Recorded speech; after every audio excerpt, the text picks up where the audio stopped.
ओम शांति। 2 मई 2026 बाबा की महावाक्य। मीठे बच्चे, इस ड्रामा के अंदर विनाश की भारी नूंद है। तुम्हें विनाश के पहले कर्मातीत बनना है। प्रश्न: बाप के किन शब्दों की कशिश सम्मुख में बहुत होती है? उत्तर: बाप जब कहते तुम मेरे बच्चे हो, तो इन शब्दों की कशिश सम्मुख में बहुत होती है। सम्मुख सुनने से बहुत अच्छा लगता है। मधुबन सब बच्चों को आकर्षित करता है, क्योंकि यहाँ है ईश्वरीय परिवार। यहाँ ब्राह्मणों का संगठन है। ब्राह्मण आपस में ज्ञान की ही लेन देन करते हैं। गीत: हमारे तीर्थ न्यारे हैं। ओम शांति। बच्चे जानते हैं कि हम अविनाशी यात्रा अथवा रूहानी यात्रा पर जा रहे हैं, जिस यात्रा से हम लौटकर मृत्यु लोक में नहीं आएंगे। मनुष्य तो यह बात जानते ही नहीं कि ऐसी यात्रा भी कोई होती है जहां से कभी लौटकर आना ना पड़े। तुम लकी स्टार्स को अभी पता पड़ा है। यह पक्का याद करना है, हम आत्माएं पार्ट बजाती हैं। उस नाटक में ऐसे नहीं कहेंगे कि मुझ आत्मा ने यह वस्त्र पहनकर पार्ट बजाया। अब घर जाते हैं। वो तो अपने को शरीर ही समझते हैं। यहाँ तुम बच्चों को ज्ञान है, हम आत्मा हैं।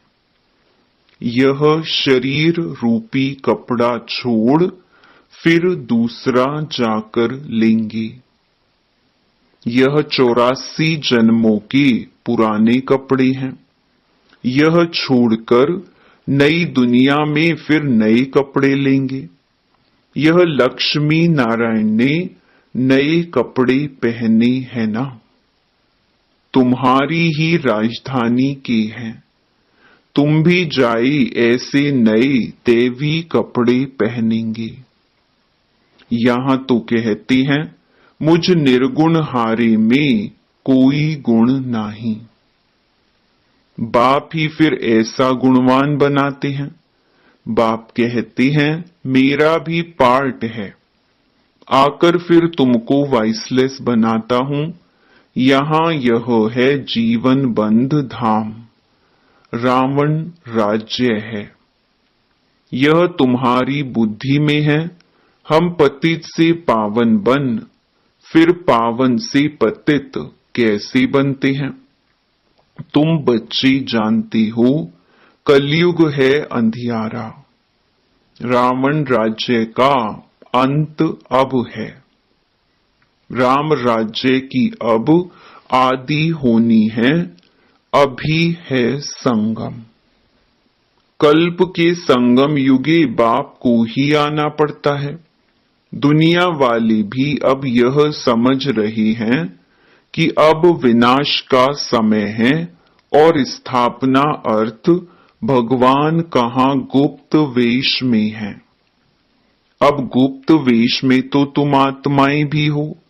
आत्मा अलग है, शरीर अलग है। यह मनुष्य चोला गुप्त वेश है। बाप को भी इसमें आना है।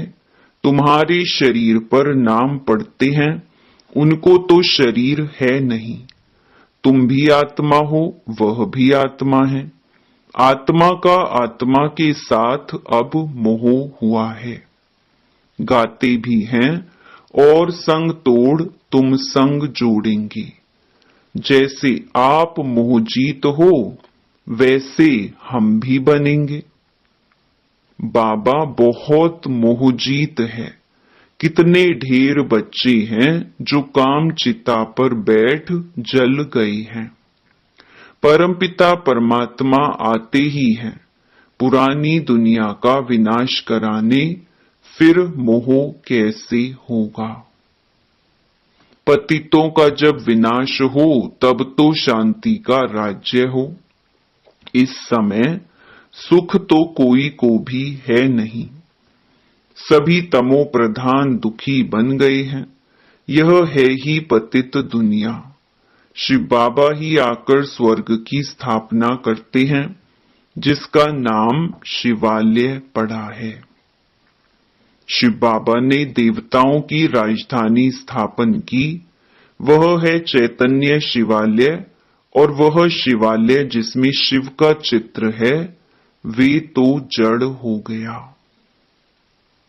अभी तुम समझ गए हो कि लक्ष्मी नारायण बरोबर स्वर्ग के मालिक थे, पूज्य थे, अब फिर पूज्य बन रहे हैं। तुमको अभी ज्ञान है। तुम लक्ष्मी नारायण के मंदिर में जाकर उनको माथा नहीं टेकेंगे। तुम तो उनकी राजधानी में चैतन्य में जाते हो। जानते हो हम देवता थे, अब नहीं हैं। जो पास्ट होकर गए हैं उनके चित्र बनते हैं। लक्ष्मी नारायण के मंदिर सबसे जास्ती बिरला बनाते हैं, तो उनकी भी सर्विस करनी चाहिए। तुम जो यह लक्ष्मी नारायण के मंदिर बनाते हो, हम आपको इन्हों की 84 जन्मों की कहानी सुनाते हैं। युक्ति से यह सौगात देनी चाहिए। बाबा सर्विस की युक्तियां तो बताते हैं। माताएं जाकर बोले, आप उनके मंदिर तो बनाते हो, परंतु उनकी जीवन कहानी को जानते नहीं। हम जानते हैं और समझा भी सकते हैं। समझाने वाली बड़ी रसीली चाहिए। बाप भी बैठ समझाते हैं ना। बाबा कहते, अगर छुट्टी नहीं मिलती है तो घर बैठे याद करो। यह तो जानते हो हम शिव बाबा की संतान हैं। मुरली तो मिल जाती है, ऐसे नहीं कि यहाँ आने से याद की यात्रा अच्छी होगी। घर में बैठने से याद की यात्रा कम हो जाएगी। बादल आते हैं रिफ्रेश होने। तुम भी आते हो रिफ्रेश होने। बाबा पास सम्मुख जाएं। आत्मा को ज्ञान है, सम्मुख सुनने से अच्छा लगता है। बात तो वही है, देखते हो शिव बाबा कैसे बैठ बच्चों को समझाते हैं। बच्चे, तुम मेरे हो। तुमने 84 जन्मों का पाठ बजाया है। तुम जन्म मरण में आते हो, मैं नहीं आता हूं। मैं पुनर्जन्म नहीं लेता हूं, अजन्मा भी नहीं हूं। आता हूं परंतु बूढ़े तन में प्रवेश करता हूं। तुम आत्मा छोटे बच्चे के शरीर में प्रवेश करती हो। मैं परम धाम से आता हूं नीचे पार्ट बजाने। मैं विकारी के गर्भ में नहीं आता हूं। मुझे कहते हो त्वमेव माताश्च पिता त्वमेव। मेरा कोई माँ बाप हो न सके। मैं सिर्फ शरीर का आधार ले पार्ट बजाता हूं। तुम मुझे बुलाते हो दुख हरकर सुख देने के लिए। अब सम्मुख आया हूं, आत्माओं से बात कर रही हैं। यहां तो सब ब्राह्मण ही हैं। तुम बाहर जाते हो तो हंस और बगुले हो जाते हो। यहां मधुबन में तुमको संग ही ब्राह्मणों का है। आपस में ज्ञान की चिटचैट ही करेंगे। हम अपनी राजधानी स्थापन कर रहे हैं। बाबा आया हुआ है, एक दो को यह युक्ति बाप को याद करने की बताते रहो। भोजन पर भी एक दो को इशारा देते रहो कि बाप को याद करो। बहुत बड़ा संगठन है ना, वहां तो विकारी साथ में रहते हैं तो उनकी कशिश होती है। यहाँ तो किसकी कशिश नहीं होती, वॉरियर्स के साथ रहते हैं। तुम्हारा कुटुंब यह है। बुद्धि में यही रहता है। जो कोई मिले उनको बाप का परिचय दे कि भगवान को याद करते रहो। दो बाप है ना, लौकिक बाप होते भी भगवान को याद करते हो ना। वो लौकिक फादर है, लौकिक फादर को गॉड फादर नहीं कहेंगे। यह है पारलौकिक बाप, जरूर गॉड फादर से वर्षा मिलता होगा। ऐसे ऐसे भू भू करते रहो। तुम ब्राह्मण हो ना, सन्यासी भी भू भू करते हैं ना। इस दुनिया का सुख काग विष्टा के समान है। कितना दुख है। वह तो है हठ योगी, निवृत्ति मार्ग वाले। उनका धर्म ही अलग है। तुम जानते हो सतयुग में हम कितना सुखी पवित्र रहते हैं। भारत प्रवृत्ति मार्ग का था, देवी देवताओं का राज्य था। जो पवित्र थे वही पतित बने हैं। पुकारते भी रहते हैं, हे पतित पावन आओ, फिर कह देते परमात्मा सर्वव्यापी है।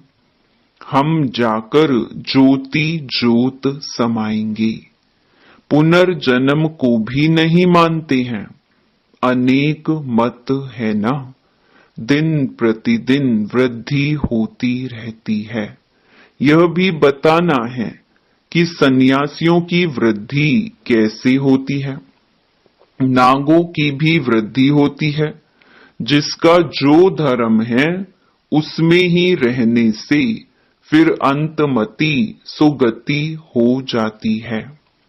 जिसका जो जास्ती अभ्यास करते हैं, जैसे कोई शास्त्र आदि पढ़ते हैं, तो अंतमति सुगति फिर छोटेपन में ही शास्त्र कंठ हो जाते हैं। अभी बाप कहते हैं, मैं फलाना हूं, यह सब देह अभिमान की बातें छोड़ दो। अपने को अशरीरी आत्मा समझो और बाप को याद करो। इस शरीर को देखते हुए भी नहीं देखो। देह सहित देह के जो संबंध आदि हैं, सबको छोड़ो। अपने को आत्मा निश्चय करो, परमात्मा को याद करो। इसमें टाइम बहुत लगता है। माया याद करने नहीं देती है, नहीं तो वानप्रस्थी के लिए बहुत सहज है। बाप खुद कहती हैं, अभी तुम छोटे बड़े सबकी वानप्रस्थ अवस्था है। एक तरफ विनाश भी होता रहेगा, दूसरे तरफ जन्म भी लेते रहेंगे। पुनर्जन्म लेना होगा तो आ जाएंगे।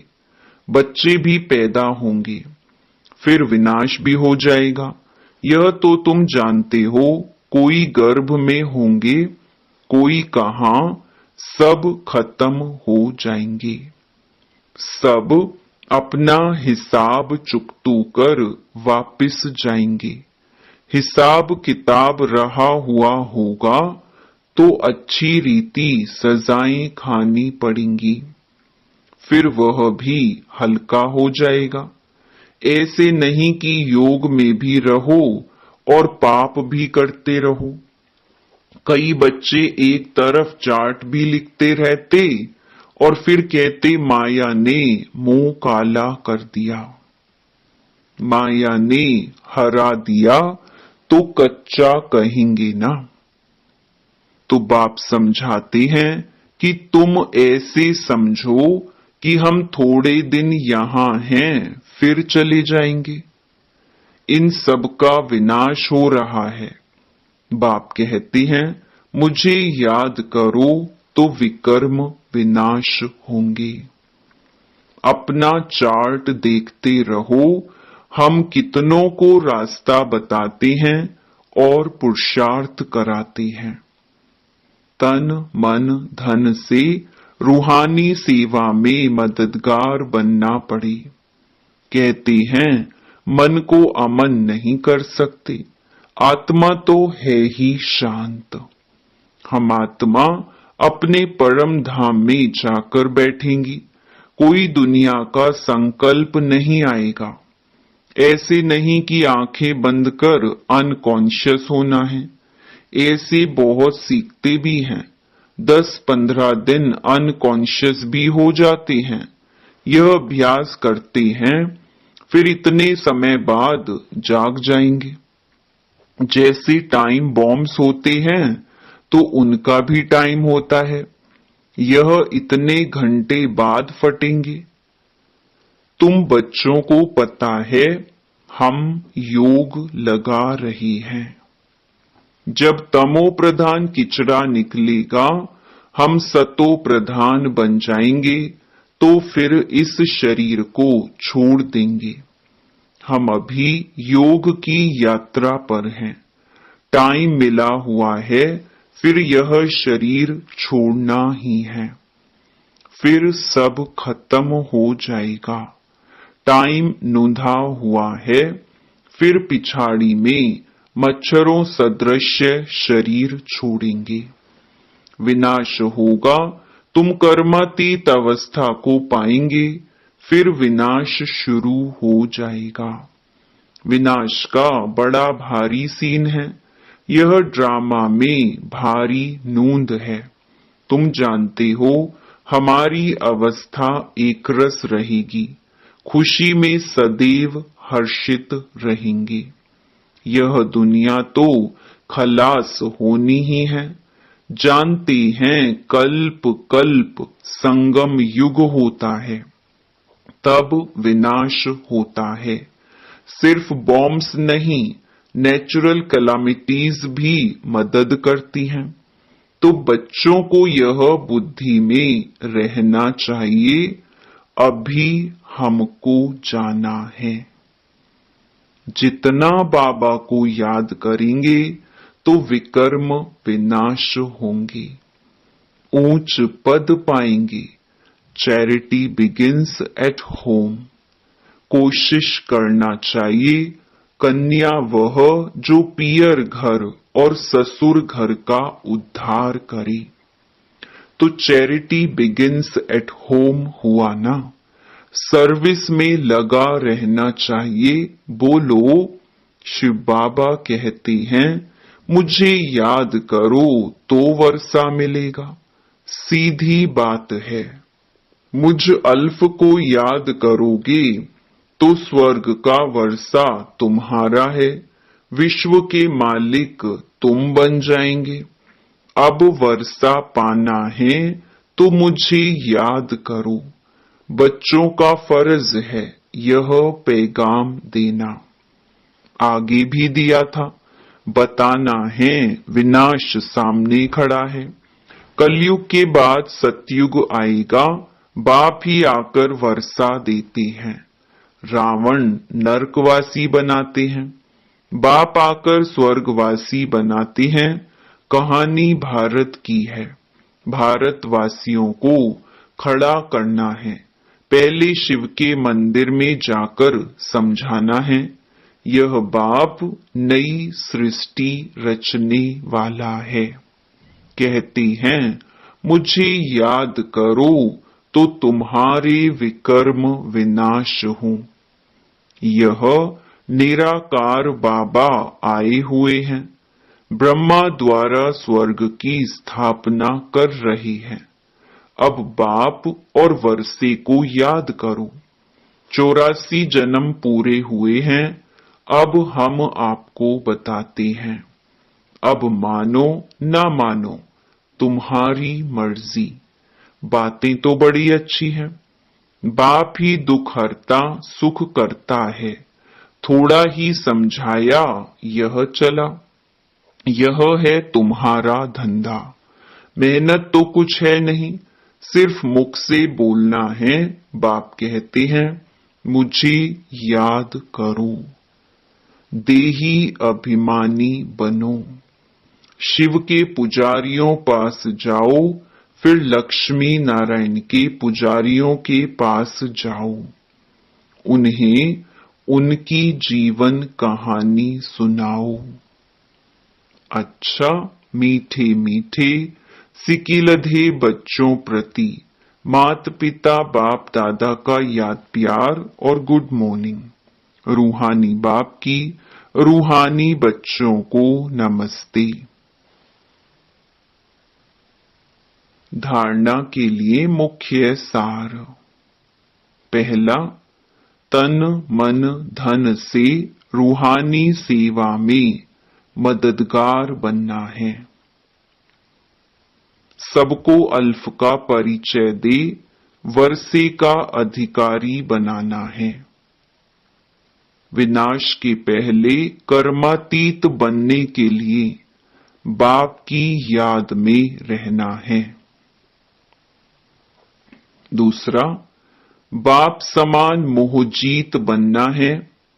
आत्मा का आत्मा से जो मोह हो गया है उसे निकाल एक बाप से लगन लगानी है। वरदान, सर्वशक्तिमान के साथ की स्मृति द्वारा समस्याओं को दूर भगाने वाले परमात्म स्नेही भव। जो बच्चे परमात्म स्नेही हैं, वे स्नेही को सदा साथ रखते हैं, इसलिए कोई भी समस्या सामने नहीं आती। जिनके साथ स्वयं सर्वशक्तिमान बाप है, उनके सामने समस्या ठहर नहीं सकती। समस्या पैदा हो और वहां ही खत्म कर दो तो वृद्धि नहीं होगी। अब समस्याओं का बर्थ कंट्रोल करो। सदा याद रखो कि संपूर्णता को समीप लाना है और समस्याओं को दूर भगाना है। स्लोगन, प्यारे बनने का पुरुषार्थ नहीं, न्यारे बनने का पुरुषार्थ करो तो प्यारे स्वतः बन जाएंगे। ये अव्यक्त इशारे सदा अचल अडोल एकरस स्थिति का अनुभव करो। समय प्रति समय अनेक प्रकार के विघ्न आते हैं। कोई अच्छे अनन्य स्टूडेंट माया के वशीभूत हो एंटी हो जाते और सेवा में डिस्टर्ब करते हैं। ऐसे समय पर घबराते तो नहीं हो। एक होता है उनके प्रति कल्याण के भाव से तरस रखना, लेकिन उसके कारण हलचल में आना अथवा व्यर्थ संकल्प चलाना, यह है हिलना। जो हर आत्मा के पार्ट को साक्षी दृष्टा स्थिति में रह देखते हैं, वह अचल अडोल एकरस रहते हैं। अच्छा, ओम शांति।